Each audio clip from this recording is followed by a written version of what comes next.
com contar contes.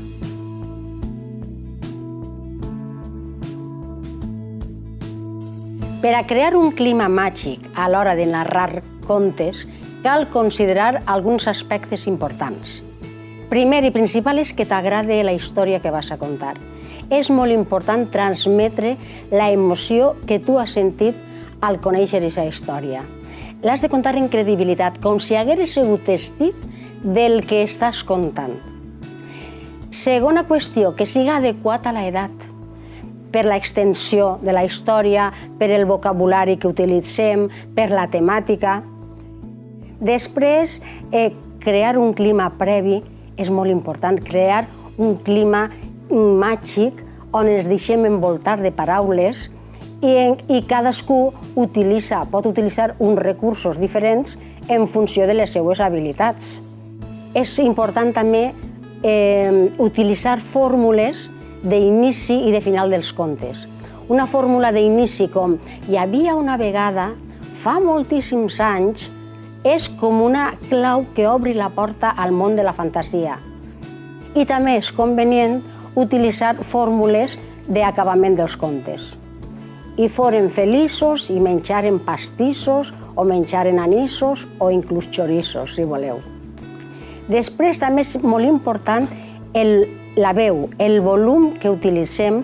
Ni ha de ser massa estrident perquè això causa fatiga en els oients, ni ha de ser un volum baixet que requerisca un esforç per entendre la història. També és important no utilitzar repeticions ni vocalitzacions com hem de ser el més correctes possible i això es prepara un poquet abans.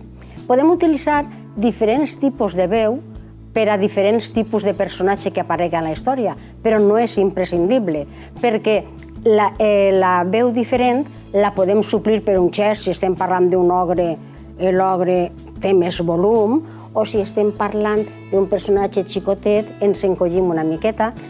Són recursos que tendeixen a millorar la narració, però que no són imprescindibles. Les pauses són molt importants. Una pausa dramàtica en un moment determinat fa que li donem més èmfasi a lo que ve a continuació, o podem aprofitar-la per a fer una pregunta retòrica. I sabeu què va passar? Fem una pausa i això crea expectativa. Respecte al llenguatge corporal i la ubicació, és important estar a la mateixa altura dels oients. Si nosaltres estem en un pla molt superior i els xiquets i les xiquetes estan sentats a terra, per exemple, al cap de 5 minuts estan fatigats perquè estan en una mala postura, cosa que hem d'evitar. Després, si som capaços de controlar-ho, podem fer-los participar. Quan hi ha una frase repetitiva o hi ha una cançó en la història, per exemple, en el conte dels tres porquets, quan el llop diu "bufaré, bufaré" i la casa tombaré, la segona vegada ja poden ells participar en això. Si teniu en compte tots aquests elements, segurament que aconseguireu un clima favorable a fer volar la fantasia dels xiquets i les xiquetes.